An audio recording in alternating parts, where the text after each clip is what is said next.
We often wonder about a very deep and difficult question. It is about forgiveness. Why did God not offer forgiveness to Satan and the other fallen angels who rebelled? To understand this, we must first look at who angels are. They are not like us. They are powerful spirit beings, created by God to serve Him always. God created all angels good. They lived in His presence, in a place we call heaven. They experienced the fullness of God's glory, light, and perfect love directly. These beings had incredible intelligence. Their understanding of God and His creation was far greater than any human beings could ever be. They knew God's nature well. God also gave the angels free will. This is a very important point. It means they had the genuine ability to choose to love and obey God freely. Among these great beings was one named Lucifer. His name meant light bearer or morning star. He held a very high and honored position in heaven before God. The Bible suggests he was incredibly beautiful, wise, and powerful. God had created him as a masterpiece, a guardian of His throne, full of perfection and splendor. However, Lucifer was not content with his position. A terrible sin began to grow within his heart. That sin was pride, the root of all other sins. He looked at his own beauty and power, and he began to desire more. He did not want to be a servant of God. He wanted to be God. This desire turned into a decision. Lucifer said in his heart, "I will ascend to heaven. I will raise my throne above the stars of God." It was rebellion. His sin was not a mistake made in weakness or ignorance. It came from a place of full knowledge and a clear understanding of what he was doing. Lucifer stood in the very presence of God's perfect goodness. He knew exactly who God was. His choice to rebel was made with his eyes wide open. This is a key difference between his fall and the fall of humanity. Angels knew the full consequences of turning away from the source of all life and goodness. His pride was a direct challenge to the authority of the Creator. He wanted to steal the worship that belongs only to God, the one who made him. Lucifer, now called Satan, which means adversary, did not rebel alone. He used his influence to persuade other angels to join him in his terrible choice. He convinced a large number of angels to follow his lead. The Bible speaks of a third of the stars of heaven being swept away by his rebellion. These angels also made a choice. With their great intellect, they chose to reject their Creator and follow a creature instead. They also chose rebellion over love. Their choice, like Satan's, was made in the full light of heaven. They were not tricked by a serpent or an outside force. They chose this path freely. This created a war in heaven. It was a spiritual conflict. Michael and the loyal angels fought against Satan and his followers, the fallen angels, now called demons. Satan and his angels were defeated. Their rebellion failed. They were cast out of God's immediate presence. Heaven was no longer their home. They had lost everything. Now we come back to the main question of forgiveness. Why was it not offered? The nature of their choice provides the answer. It was a final decision. Because angels are spirit beings with vast knowledge, their choices have a quality of permanence. Once they chose, their will was permanently fixed in that direction of evil. Think of it like this. They saw perfect good and perfect light, and with full understanding, they chose absolute darkness and evil instead. There was no turning back. They did not have a moment of weakness. It was a calculated, eternal decision to hate God and everything He stands for. They confirmed themselves in evil forever. This is different from the fall of Adam and Eve. Humanity was created differently. We were made of dust, and our knowledge was limited and incomplete. Adam and Eve did not live in the full glory of God's heavenly throne. They lived in a garden on earth, a physical realm, with a more limited understanding. When Satan tempted them, he deceived them. He lied to them about God's nature and intentions. Humanity was tricked into disobedience by an external evil force. Humans fell through deception and a desire for knowledge they didn't have. The angels fell through pride and a desire to overthrow the knowledge they already possessed. Because of this difference, God's plan for redemption was specifically designed for humanity. It was a plan made before the world even began for his earthly children. God's justice is perfect. Rebellion against a perfectly holy and infinite God requires a just punishment. For the angels, that punishment was immediate and eternal separation. They had no one to blame but themselves. Their sin originated entirely from within. There was no tempter for Satan. He was the first tempter himself. For humanity, God showed both justice and mercy. Justice was satisfied through the sacrifice of his Son, Jesus Christ. This was the path to forgiveness. Jesus took on human flesh to die for human sin.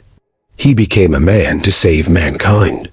His sacrifice was specifically for the descendants of Adam and Eve. The Bible makes it clear that Jesus did not come to save angels. The book of Hebrews states that he did not give help to angels, but to Abraham's descendants. The fallen angels' nature became fixed in evil. They have no desire for repentance. They do not want forgiveness, because that would mean submitting again to God. Their entire existence is now defined by their hatred for God. They cannot and will not change. Their choice was a one-time, permanent, and irreversible act of will. This is why there is no plan of salvation for them. A Savior is for those who can be saved. For those who might turn back, they cannot. God knew their choice would be final. His omniscience, his all-knowing nature, understood the gravity and permanence of the angelic rebellion from the very beginning. It is a sobering thought. Free will is a powerful gift. It allows for genuine love, but it also allows for genuine and permanent rejection of that love. The angels who fell used their great gifts, intellect, power, and free will to declare eternal war on their own creator. Their fate was sealed by their own choice. In contrast, humanity's story is one of being lost and then found. We were deceived sheep who went astray, and the Good Shepherd came to find us. The fallen angels were not lost sheep. They were shepherds who tried to kill the owner of the flock and steal it for themselves. The analogy is stark. God's character is consistent. He is perfectly just, and he is also perfectly merciful. His actions toward both fallen angels and fallen humanity show these attributes. His justice is seen in the judgment of the angels. His mercy is seen in the redemption offered to mankind, who were less culpable in their fall. The angels had a higher position and a greater understanding. Therefore, their responsibility was also greater. Their sin was of a higher magnitude than humanity's sin. They sinned against the full light. We sinned in the shadows. That is a fundamental difference that dictates the response from a perfectly just God. They were not created to reproduce. Angels are a direct creation. Humanity was told to be fruitful and multiply. God's plan involved a lineage, a family. The redemption plan for humanity saves an entire race through one representative, Jesus Christ. This type of plan would not apply to the nature of individual angels. Each angel that fell on an individual basis. Each made a personal, conscious decision to rebel against God. It was not a single inherited sin. The demons now work to oppose God's plan of redemption for us. They try to deceive humanity, just as their leader deceived Eve in the very beginning. They hate humanity because we are made in God's image. And they hate that we have been offered the forgiveness that they were never able to receive. Their eternal destiny is the lake of fire. Jesus himself said that this place was prepared specifically for the devil and his angels, not for human beings. This shows that God's original intention was not for any human to be eternally lost, but for the rebellious spirits. Their fate was a direct result of their treason. The story is a warning about the incredible danger of pride. It is the sin that turned the highest angel into the greatest enemy of God. Pride rejects dependence on God. It seeks to be its own God. This was Satan's downfall, and it remains the core of his evil kingdom.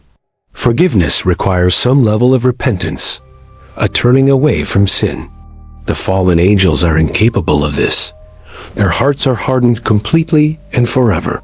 They would not accept forgiveness even if it were offered, because it would require them to humble themselves before the God they eternally hate and have rejected. So the lack of forgiveness is not a failure of God's love. It is a consequence of the angels' final and unchangeable choice against that love. God did not create them evil. He created them good with a choice. They are the authors of their own eternal misery and separation from their Creator. Their sin was not against a law they didn't understand. It was cosmic treason, a direct attack on the very being and authority of the God they knew. Imagine a son who knows his father's perfect love. Yet he decides with cold calculation to destroy his father and take his place. This mirrors the angel's sin. Now, imagine a toddler who is tricked by a stranger into disobeying his parent. This is more like humanity's sin. The responses would naturally be very different. God's plan has always centered on redeeming what was deceived and lost, not what was willfully and knowingly thrown away in an act of ultimate cosmic rebellion. The finality of the angel's choice cannot be overstated. It was a singular moment of decision that defined their eternal nature from that point forward. They became evil. They did not just commit a sin, they became the embodiment of sin. Their very essence was transformed by the rebellion into permanent opposition to all that is good. God's holiness cannot coexist with such willful, unrepentant rebellion. The separation was a necessary and just act to preserve the holiness and peace of heaven. The Bible presents their judgment as a past event. They were judged and cast out. Their final sentence is set, awaiting the end of time to be fully executed. For humans, judgment is still in the future. We are given a lifetime to accept the offer of grace and forgiveness that has been made available to us. This period of grace does not exist for the fallen angels. Their time for choosing is long over. They made their bed, and now they must lie in it. The love of God provides a way out for humanity, but that way must be accepted. For the angels, the door was shut and locked from their side. They chose to be eternal enemies of God, and God, in His justice, recognized and confirmed their choice for what it was, a final declaration of war. So, when we think of God's forgiveness, we see it offered to a fallen human race that was victimized. This offer was not extended to the victimizers. Satan was the first criminal. He then created more victims. God's mercy extends to the victims of sin, not to the unrepentant originators of that sin. This helps us appreciate the depth of God's grace for us. We, who are also rebellious, were given a path back that the angels were not. The plan of the cross was uniquely for humanity. It is the ultimate expression of God's love for a world that had fallen into the deception of His enemy. The angels who remained loyal to God also made a choice. They chose to continue in love and obedience, and their good nature was also confirmed forever. Free will resulted in two eternal destinies for the angels. One group was confirmed in holiness, and the other group was confirmed in evil by their own choices. The complexity of this issue lies in the different natures of angels and humans. God deals with His creatures according to the nature He gave them. The fallen angels' sin was spiritual suicide. They knowingly and willingly chose to sever their connection to the source of all life, light, and joy forever. There was nothing left to appeal to in them. Their love for God was replaced with a perfect hatred. Their desire for good was replaced by a pure desire for evil. This is why their state is hopeless. Not because God is unwilling to forgive the repentant, but because they are completely and eternally unrepentant and incapable of it. The Bible does not waste time speculating on their redemption. Instead, it warns us to resist them and to cling to the salvation offered only to us. Their story serves as a background for our own. It explains the origin of evil and the presence of a spiritual enemy who seeks to destroy us. It highlights the incredible privilege given to humanity. We are the focus of a divine rescue mission that was not put into place for a higher order of beings. Understanding this gives us a greater sense of gratitude for our own salvation. We were saved from a fate that was sealed for the rebellious angels. God's wisdom is perfect. He knew that humanity, in its weakness and fragility, could be redeemed. He also knew the angels' rebellion was a point of no return. This is not a matter of God being unfair. It is a matter of God being perfectly just and acting in accordance with the choices his creatures freely made. The angels' sin was one of pure malice. Humanity's sin was one of weakness and deception. Justice demands that these two different acts be treated differently. Let us consider the finality. They had seen the face of God. To see that perfection and choose to reject it is an act of ultimate, final evil. There is no higher truth or greater evidence that could be presented to them to make them change their minds. They had it all, and they threw it away. So, God did not forgive them because, in a sense, they did not want to be forgiven. They wanted to be God, and they will never let go of that desire. Their punishment is to be eternally separate from God, which is exactly what their prideful hearts chose for themselves in that first moment of rebellion. The absence of a redemption plan for them is not a lack in God, but a reflection of the nature of their choice and the consequences that followed. They are eternally committed to their path of destruction and darkness. Their will is aligned with evil now and forever by their own uncoerced decision. God honored their free will, even when it led to their own ruin. The gift of a free will means the choice must be real and the consequences must be real. This explains why the spiritual battle continues today. They are fighting a war they have already lost, trying to drag humanity down with them in their defeat. Their story is a tragedy of the highest order. The fall from the greatest height to the deepest depth, all because of the destructive power of pride. Thus, God's plan focuses on us, on bringing many human sons and daughters to glory through the grace and sacrifice offered by Jesus Christ, our Redeemer. The door for humanity remains open for a time. The door for the fallen angels was slammed shut by them from the inside an eternity ago. In the end, God is just in his judgment of the angels and merciful in his offer to humanity. Both actions flow from his perfect and unchanging character.